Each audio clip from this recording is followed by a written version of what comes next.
Assalamualaikum warahmatullahi wabarakatuh. Pendengar Pro 3 RRI dan pemirsa RRI Net yang dirahmati Allah. Bulan puasa yang kita rasakan pada bulan-bulan ini merupakan bulan puasa yang berbeda dengan puasa sebelumnya. Namun ada aspek yang sama dari bulan-bulan puasa yang sebelumnya, yaitu adanya kenaikan ekonomi di bulan puasa, kenaikan permintaan terhadap sumber-sumber makanan, baik makanan yang bersifat kebutuhan pokok ataupun kebutuhan-kebutuhan tambahan. Pada saat ini sebagaimana janji Allah dalam Al-Quran, wa may yattaqillaha yaj'al lahu makhraja wa yarzuqhu min haitsu la yahtasib. Barang siapa yang bertakwa kepada Allah, maka Allah akan janjikan kemudahan-kemudahan dan memberikan rezeki dari arah-arah yang tidak diketahui.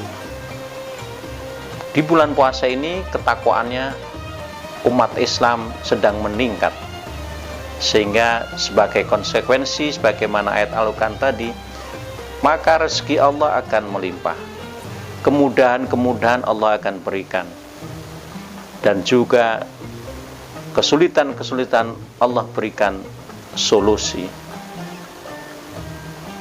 Kenyataan di masyarakat kita lihat bermunculan pedagang-pedagang makanan, kemudian kebutuhan-kebutuhan yang sebelumnya tidak kita temukan itu di bulan puasa begitu dicari oleh masyarakat kita.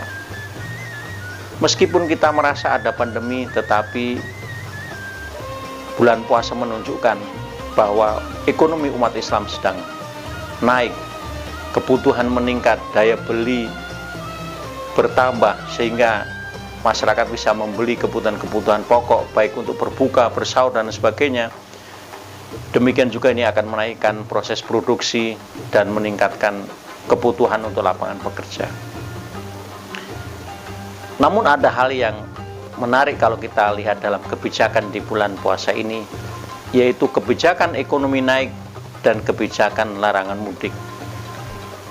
Sejatinya mudik merupakan satu proses ritual masyarakat Indonesia yang ada nilai ekonomisnya, yaitu ketika masyarakat pulang ke kota, ke daerah, maka dia akan membawa uang dan uang disebar ke masyarakat di kampung-kampung, desa-desa, maka ekonomi desa akan naik.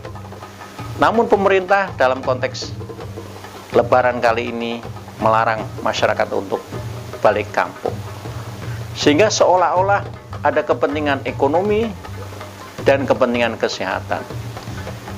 Kalau kita tilik dari dua kepentingan ini, maka pilihan pemerintah untuk memilih untuk melarang mudik dengan menunda peningkatan ekonomi itu sangat tepat.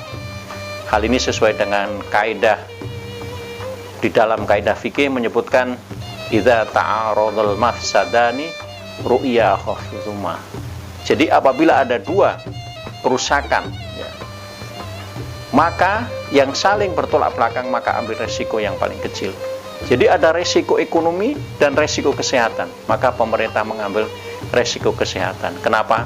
Karena kesehatan menjadi sumber dari kebangkitan ekonomi. Masyarakat harus sehat dulu, baru ekonomi yang dikembangkan. Ini merupakan kebijakan pemerintah yang tepat untuk mengurangi penyakit penyebaran pandemi corona. Meskipun secara ekonomi ini akan menunda kenaikan ekonomi atau permintaan di desa-desa yang disebabkan oleh mudik, namun tujuan ini akan menjadikan kesehatan masyarakat kuat dan ke depan ekonomi bisa meningkat. Demikian, semoga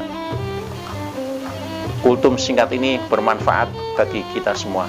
Saya Dr. Muhammad Maksum, SHMA, MDC, dosen Fakultas Syariah dan Hukum.